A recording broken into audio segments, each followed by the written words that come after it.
Kejaksaan Agung kembali menyita uang tunai sebesar 301,99 miliar rupiah terkait kasus korupsi dan tindak pidana pencucian uang oleh PT Duta Palma Group. Direktur Penyidikan Jaksa Agung Muda Bidang Tindak Pidana Khusus atau Jampitsus Abdul Qohar menyatakan penyitaan ini dilakukan usai pihaknya menggeledah perusahaan PT Darmex Plantations yang ada di wilayah Jakarta. Ya, akhir-akhir ini kejaksaan banyak mengusut kasus korupsi sesuai dengan visi misi Presiden Republik Indonesia, yaitu menegakkan sistem hukum yang bebas korupsi, bermartabat, dan terpercaya. Saya, Almarati Hadi Amrani dari Kejaksaan Negeri Susun, akan menganalisa isu permasalahan bangsa, yaitu korupsi.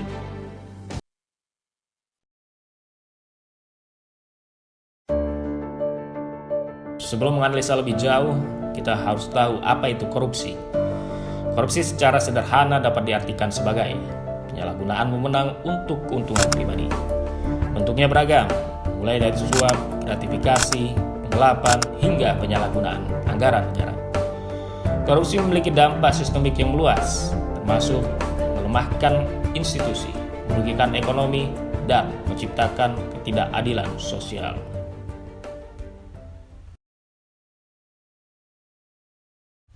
Adapun faktor-faktor penyebab korupsi, yaitu yang pertama, faktor individual. Individu yang memiliki moralitas rendah cenderung mengabaikan norma etika dan agama. Hasrat untuk memperoleh keuntungan materi tanpa memikirkan dampaknya pada orang lain.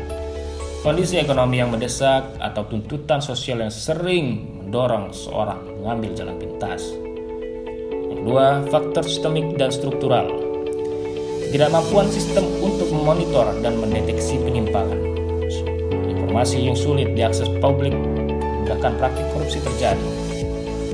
Prosedur administratif yang kompleks menciptakan peluang untuk memanipulasi. Yang ketiga, faktor lingkungan sosial. Hubungan patron klien yang kuat sering memfasilitasi korupsi. Ketika masyarakat terbiasa dengan perilaku koruptif, perilaku ini dianggap normal. Banyak individu yang tidak memahami konsekuensi hukum dari tindakan korupsi.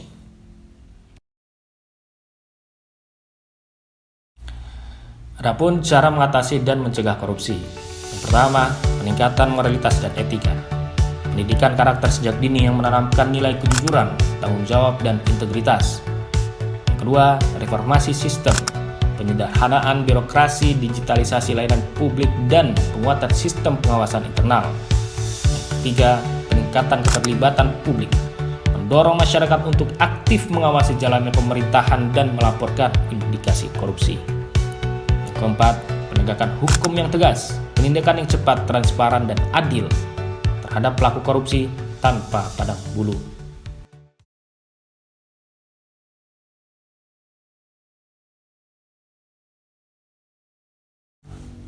Korupsi bukanlah sekedar tindakan melanggar hukum, tetapi pengkhianatan terhadap kepercayaan masyarakat, menghambat kemajuan bangsa, dan ancaman bagi keadilan sosial. Mari kita mulai dari diri sendiri, dari hal kecil, dan dari sekarang. Jadilah bagian dari perubahan bersama, kita bisa memutus mata rantai korupsi demi masa depan yang lebih cerah. Mari bersama-sama katakan tidak pada korupsi.